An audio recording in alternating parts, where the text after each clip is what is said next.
요한복음 제1장. 태초에 말씀이 계시니라. 이 말씀이 하나님과 함께 계셨으니 이 말씀은 곧 하나님이시니라. 그가 태초에 하나님과 함께 계셨고 만물이 그로 말미암아 지은 바 되었으니 지은 것이 하나도 그가 없이는 된 것이 없느니라. 아까 말씀하신 대로 저는 47살에 처음 교회 나갔습니다. 아내를 잡으러 나갔지만 제가 처음 나가서 이 도대체 기괴한 집단들이 하는 일은 뭔가? 왜 이렇게 새벽에 술도 안 먹고 노래를 부르고 있나? 뭐 이런 게 너무 신기했던 사람이에요. 그래서 제가 처음 그 신기함을 풀기 위해서 잡았던 건 성경이었습니다. 그리고 그 성경을 제가 5번을 읽었어요. 내린 결론은 성경은 진짜인데 왜 이렇게 목사는 가짜지? 성경에 기록된 교회는 이런 교회인데 왜 오늘날 우리는 이런 교회를 하고 있지? 그게 너무 간격이 컸고 너무 신기하고 너무 의심이 가서 제가 이제 신학교까지 가게 됐어요. 제가 이런 말씀을 드리는 까닭은 오늘 이 부흥회를 첫 시간에 왜 성경인가 하는 말씀을 여러분과 나누기 위해서입니다. 왜 기독교회는 성경으로 시작을 합니까? 오늘 사도 요한은 사실 94살까지 살았던 분이죠. 다른 사도들은 전부 젊을 때 순교했습니다. 오래 사는 게 축복일까요? 저는 사도 요한을 보면 축복이라는 생각을 해요. 그가 오래 살았기 때문에 90이 넘도록 살았기 때문에 어쩌면 이런 복음서가 탄생하지 않았나. 우리가 잘 아는 마태, 마가, 누가복음과는 완전히 다른 복음이 하나 탄생을 한 것이죠. 되게 앞에 세 복음서를 우리는 공관복음이라고 말하고 요한복음은 그 공관복음 시납틱 가스펠과는 다른 관점을 가지고 있습니다. 그는 어쩌면 이 불신 세계, 헬레니즘 세계, 그리고 예수를 그리스도라고 인정하지 않는 이 수많은 세계를 향해서 변정적으로 시작하는 것이죠. 그는 위대한 선포로 이 복음서를 시작합니다. 태초에 말씀이 계시니라. 우리가 잘 아는 대로 천지 창조에 비견할 만한, 창세기 1장 1절과 비견할 만한 그런 놀라운 선언으로 시작이 되는 것이죠. 태초에 하나님이 천지를 창조하시니라. 성경은 태초에 대한 설명도 없고 하나님에 대한 설명도 없고 창조에 대한 설명도 없고 그 어떤 것도 설명하지 않습니다. 어쩌면 하나님께서는 그 설명을 구체적으로 우리에게 주신 이 설명서, 인간과 이 세상과 역사에 관한 모든 기록들을 담으셔서 우리 인생이 어떤 원리 위에 작동되어야 하는지를 이렇게 설명서로 남겨주신 이 책을 우리가 가까이 하지 않고서는 바른 그리스도인이 될 길은 없다는 것입니다. 저는 그 후에 제가 47살부터 지금 20여 년간 크리스찬으로 살면서 제가 제일 놀라는 것은 이 성경에 대한 무지거나 성경에 대한 소홀함이거나 성경에 대한 경솔함입니다. 이게 정말 우리가 오늘 사도 요한이 선포하는 것처럼 태초에 하나님이 천지를 창조하셨듯 태초에 그 말씀이 함께 계셨고 그 말씀이 곧 하나님이라고 하는 이 말씀을 우리가 그대로 받아들인다면 오늘 이 밤에도 우리는 말씀이 곧 하나님이고 말씀이신 하나님을 만나야 마땅하고 그 말씀이 우리 안에 들어왔을 때 하나님이 우리 안에 거하게 하심을 우리 신앙의 목표로 삼아야 한다는 것을 고백하게 됩니다. 제가 오기 전에 얼마 전에 그 두란노에서 추천서를 하나 써달라는 책을 저한테 이렇게 원고를 보내주셨어요. 데빗 플랫이라는 목사님이 그 레디칼이라고 하는 책을 써서 상당히 많은 크리스천들에게 도전이 됐습니다만은 다음 내놓은 책이 원 제목이 Something needs to change. Something needs to change. 뭔가 변해야 한다. 이런 절박한 마음으로 쓴 책이에요. 근데 그가 그 교회 나오는, 지금 그분이 아마 워싱턴 교회에 있는 그 맥클레인 바이블 칼리지인가요? 바이블 처치인가요? 거기에 지금 아마 담임 목사를 하고 계신 걸로 제가 들었습니다만 이분이 그 교회 성도와 몇 분들과 함께 히말라야 트레킹을 간 거예요. 그러면서 이 죽어가는 영혼들을 보면서 그냥 절규하듯이 쓴 책입니다. 도대체 우리는 뭐 하고 있지 지금? 이 시대 교회는 뭘 하고 있는 것이지 지금? 이렇게 많은 영혼들이 지금 구원의 손길을 기다리고 여전히 복음을 듣지 못하고 있는데 우리는 지금 뭘 하고 있는 거지? 하는 그런 끓어오르는 심정을 가지고 그는 그 책을 썼어요. 저는 그 책에 추천사를 쓰면서 이렇게 썼습니다. 원래 날도록 지어진 것이 날지 못하는 이유가 뭐겠습니까? 무거워진 거죠. 어쩌면 그리스도인들은 두 날개로 날아오르도록 주님께서 우리에게 말씀과 성령을 주셨는데 우리는 왜 날지 못하고 늘 기어다니고 있는 것이지? 우리가 뭐가 무거워져서 이렇게 못 날고 있는 것이지? 그런 생각을 하게 됐습니다. 오늘날 교회가 주님께서는 정말 날아오르도록 우리를 교회라고 부르셨는데 정작 우리는 건물 안에 갇힌 건 아닌가? 우린 너무나 우리끼리 모여서 우리끼리 좋은 시간을 갈망하고 있지 않나?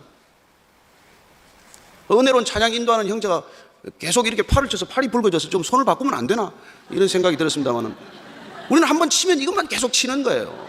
왜 마이크를 바꾸고 이렇게 치면 두 팔이 좀 고르게 얻어맞을 텐데 왜 이쪽 팔만 치냔 말이에요. 예.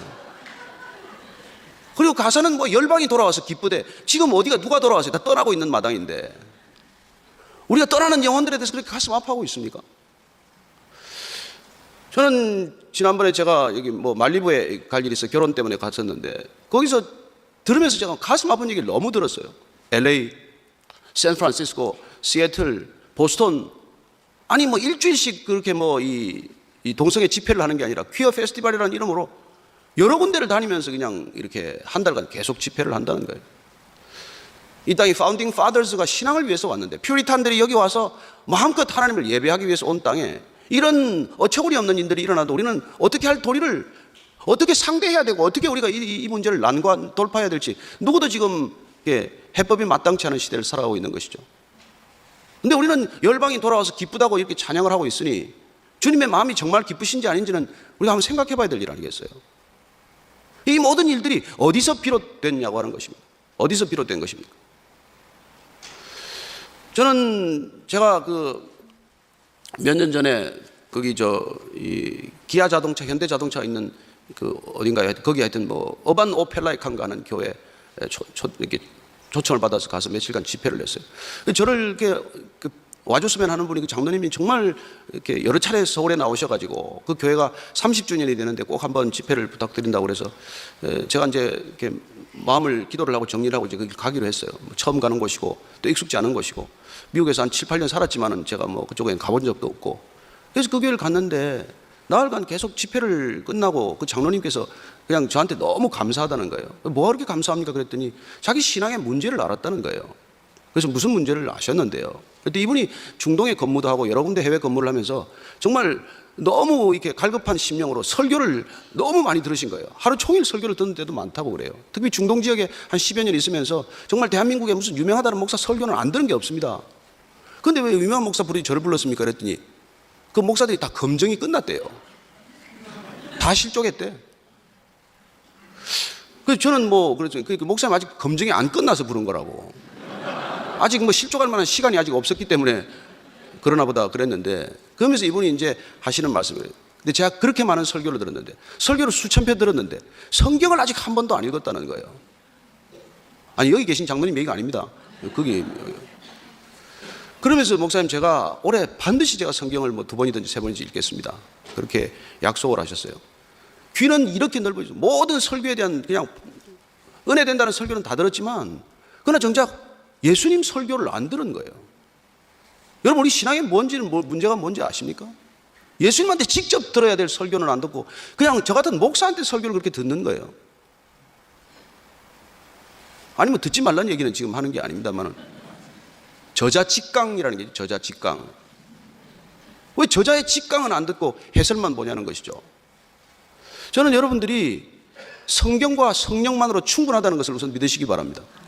성경은 자증적인 책이에요. 셀프 프로빙 북입니다. 누구로부터도 이건 증거를 받아야 되는 책이 아니지 않습니까? 놀랍게도 사도 요한이 태초에 말씀이 계셨다. 물론 이 세계 헬레니즘 세계를 향해서는 로고스라는 단어를 픽업했어요. 그 당시에 이 우주적인 질서의 근원은 뭔가 그 사람들은 그 로고스를 그렇게 소피스트들이나 헬레니즘 세계 철학자들은 추구했지만은 이 사도 요한은 그 모든 세상을 향해서 이 불신을 향한 세상을 향해서 그는 그 로고스 당신들이 추구하는 세상의 근본 질서의 뿌리 시작점 출발점 온 우주를 움직이는 에너지 이 모든 것들이 예수님으로부터 비롯된다는 얘기를 하고 싶었던 것이죠. 그래서 우리가 읽은 이 본문 말씀은 태초에 말씀이 계시니라 곧 태초에 예수님이 계시니라 이 얘기를 하고 싶었던 것이고 사실 그 뉘앙스 때문에 이 요한복음은 탄생한 것이죠.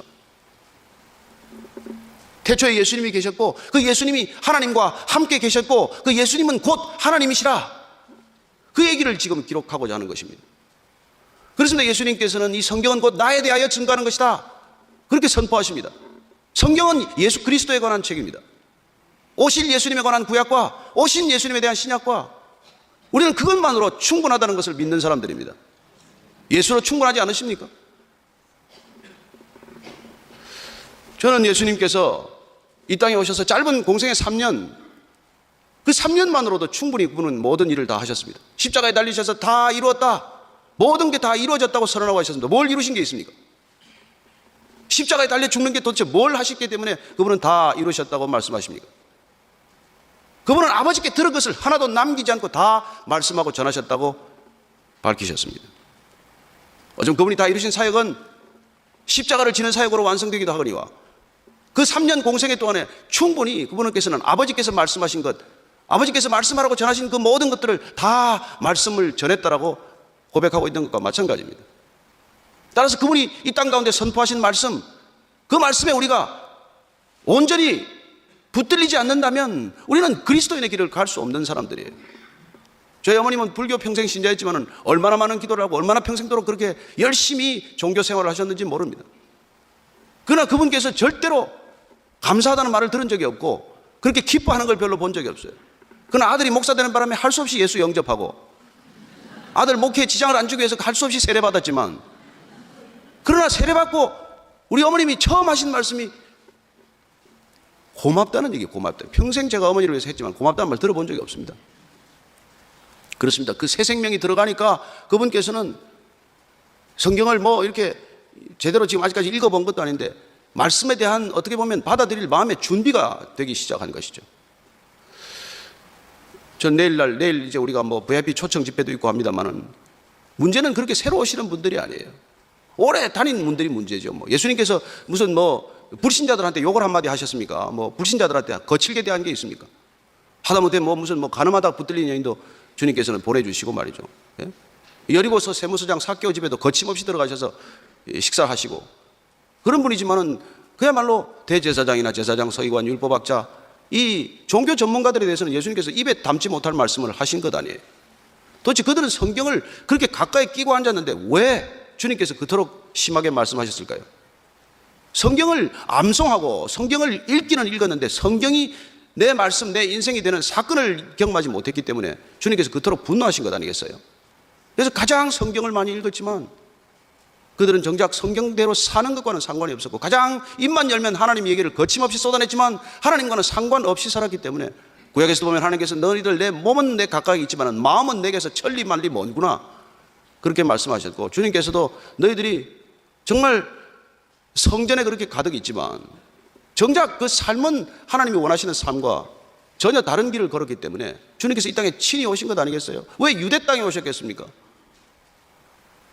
그 땅에는 전부 다 미니멈으로 42대 모태 신앙인들만 사는 곳인데 저희같이 이런 한국 땅에 불신자들이 가득한 곳에 오시지 왜 그 땅에 오셨냐는 말이죠.